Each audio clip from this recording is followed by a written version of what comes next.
पंचकुला की एक बेटी की शादी थी 15 अक्टूबर को, जिसकी शादी जिस घर में तैयारियां चल रही थी, आज वो परिवार इस राख के ढेर में उम्मीदें ढूंढ रहा है।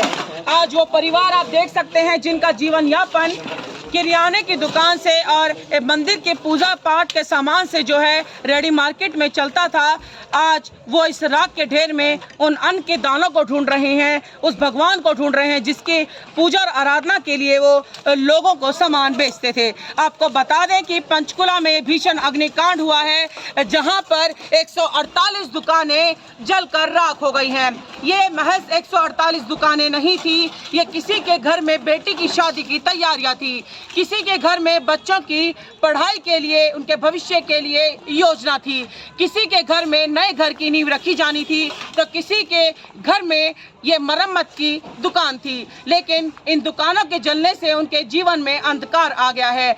वीरवार की देर रात और शुक्रवार की तड़के सुबह जो इनके जीवन में काल बनकर आई, वो ये रात बनकर आई, वो ये आग बनकर आई, ये अग्निकांड जिसने सब कुछ जलकर राख कर दिया। इस वक्त हम इस राख के ढेर पर खड़े हैं, इस मलबे पे खड़े हैं। ये मलबा है पंचकुला की सबसे भव्य मार्केट, सबसे मशहूर मार्केट, 9 की सेक्टर की रेडी मार्केट। ये रेडी मार्केट जिसमें ऐसा पंचकुला का कोई बाशिंदा नहीं जो इस मार्केट का ग्राहक ना हो, ऐसा कोई व्यक्ति नहीं पंचकुला का जो इस मार्केट से कोई सामान ना ले जाएगा हो, जो इस मार्केट में कभी ना आया हो। आज पंचकुला का हर वो बाशिंदा जो यहाँ आ चुका, वो इस दुख में इनके साथ खड़ा नजर आ रहा है। आज पूरे पंचकुला में मातम है।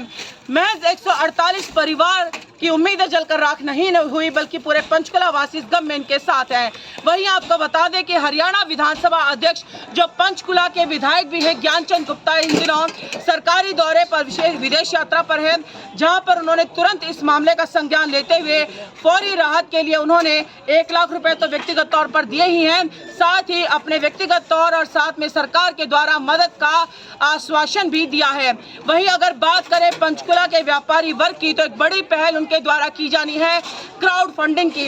हम भी अपने सभी दर्शकों को बताना चाहेंगे, आज पंचकुला ही नहीं सभी लोगों की मदद की जरूरत है। इन लोगों के एक बार फिर से उठ खड़े होने के लिए क्राउड फंडिंग का नंबर, बैंक अकाउंट का नंबर जल्द ही जारी किया जाएगा, जिसमें हर व्यक्ति इनकी मदद कर सकेगा, फिर चाहे वो 10 रुपए से हो या जो उसकी श्रद्धा अनुसार। आपको बता दें कि इनके जीवन की उम्मीद जहां जलकर राख हो गई है, वहां अब पंचकुला वासियों सहित हमारे तमाम दर्शकों को इनके जीवन में खड़े होने के, इनकी मदद के लिए आगे आना होगा। वहीं एक बड़ी लापरवाही फायर ब्रिगेड की भी सामने आई। इन लोगों का साफ तौर पर कहना है कि पंचकुला की फायर ब्रिगेड की गाड़ियां महज नाम की फायर ब्रिगेड की गाड़ियां थी, वो पानी कहीं डाल रहे थे, जा कहीं और रहा था। पाइप में लीकेज, टूटे फूटे कटे पाइप जो थे, और 3 गाड़ियां तो ऐसी थी धक्का मार गाड़ी। जी हाँ, ये हालत है फायर ब्रिगेड की गाड़ी की, जिन्हें खुद जरूरत है फौरी राहत की। इनका साफ तौर पर कहना है कि अगर पंजाब के डेराबस्सी की फायर ब्रिगेड की गाड़ी और चंडीगढ़ की फायर ब्रिगेड की गाड़ी नहीं होती तो इस आग पर कभी काबू नहीं पाया जा सकता था, और अगर पंचकुला की फायर ब्रिगेड दुरुस्त होती तो इतना बड़ा नुकसान नहीं होता, आग को समय पर काबू पाया जा सकता था। ये दुकानदार है जो रात को जब आग लगी तो खुद आग के बीच में कूद पड़े अपने सामान को बचाने के लिए, अपने जीवन को बचाने के लिए कि कहीं कुछ बच जाए, क्योंकि फायर ब्रिगेड से तो ये नाउम्मीद हो चुके थे और खुद जान जोखिम में डालकर आग में कूद पड़े थे।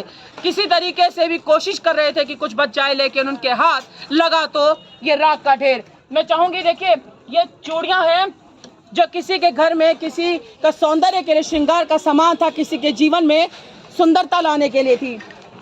वहीं दूसरी तरफ या कुछ जले फले कपड़े आप देख सकते हैं, ये हैंडलूम की दुकान थी और यहाँ पर सजावट का सामान था जो हर किसी के घर में कहीं पर्दे, कहीं चद्दर, कहीं कुशन या किसी भी तरह के सजावट के सामान में रूप में मौजूद था। लेकिन आज यहाँ पर पर्दे की जगह लटक रहे हैं ये जले हुए पतरे। पर्दे की जगह और चद्दरों की जगह यहाँ पर है ये टुड़ी मुड़ी जो रॉड है लोहे की, और ये राख का मलबा।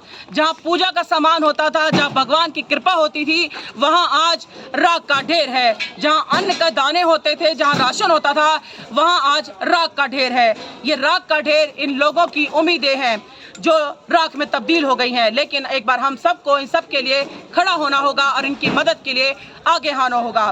पंचकुला से मेरे सहयोगी विजय के साथ इस राख के ढेर से मैं उमंग शरान।